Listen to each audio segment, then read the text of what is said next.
Porbandar PGVCL વર્તુળ કચેરી હેઠળ આવતા 4 સર્કલના ડિવિઝનમાં મેગા ડ્રાઈવ યોજવામાં આવી હતી, જેમાં એક જ દિવસમાં 1188 કનેક્શન કાપી ₹55.49 લાખની વીજ બિલની ભરપાઈ કરાવાઈ હતી। પોરબંદર પીજીવીસીએલ કચેરી હેઠળ આવતા ડિવિઝનમાં 1000થી વધુ ગ્રાહકો છે, જેના વીજ બિલ બાકી છે। તેઓના વીજ કનેક્શન કાપવાની કામગીરી હાથ ધરી હતી, જેમાં પોરબંદર પીજીવીસીએલ દ્વારા મંગળવારે મેગા વીજ કનેક્શન કાપવાની ડ્રાઈવનું આયોજન કરવામાં આવ્યું હતું।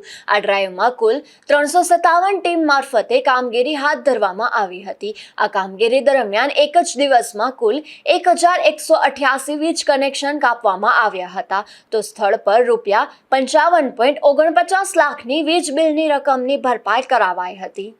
17 માર્ચે મેગા ડ્રાઈવ કેટલું કલેક્શન અને કેટલા કાપ્યા? આજે પીજીવીસીએલ પોરબંદરમાં ટોટલ 357 ગેંગ ટીમ કાર્યરત હતી। એમાંથી ટોટલ ડિસ્કનેક્શન જે કરેલા છે એની સંખ્યા છે 1188, જેની કુલ રકમ થવા જાય છે ₹55.49 લાખ। અને જે પેમેન્ટ આવેલ છે એવા 2898 કન્ઝ્યુમરનું પેમેન્ટ આવેલ છે, જેની રકમ છે ₹89,89,000। અને પોરબંદર સર્કલનું ટોટલ આજનું કલેક્શન છે ₹1,91,00,000।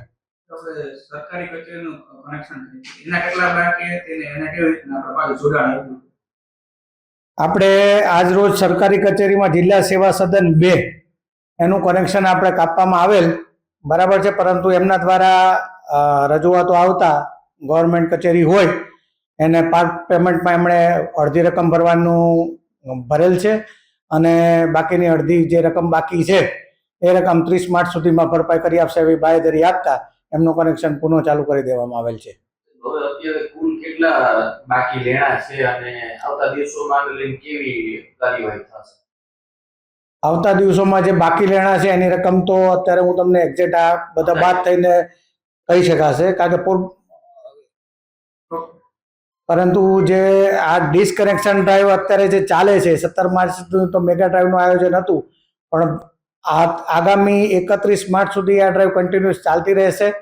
અને ડિસ્કનેક્શન પણ જેના ડિફોલ્ટર કન્ઝ્યુમર છે એના કનેક્શન પણ કપાતા રહેશે। એટલે અમારી ગ્રાહકોને નમ્ર વિનંતી છે પીજીવીસીએલ તરફથી કે આપનો અવિરત વીજ પુરવઠો મળી રહે તે માટે વીજ બિલનું સમયસર ભુગતાન કરવું, જેથી કરીને આપના વીજ સપ્લાયમાં કોઈ પણ પ્રકારનો વિક્ષેપ ન પડે। પીજીવીસીએલ દ્વારા આ મેગા ડ્રાઈવ દરમિયાન 2898 વીજ ગ્રાહકો પાસેથી કુલ ₹89.89 લાખની બાકી બિલની રકમ પણ ભરપાઈ થઈ હતી। આમ પીજીવીસીએલને એક જ દિવસમાં 1.51 કરોડની આવક થઈ હતી। નિપુલ પોપટ સાથે અશોક થાનકી, ગુજરાત ન્યૂઝ, પોરબંદર।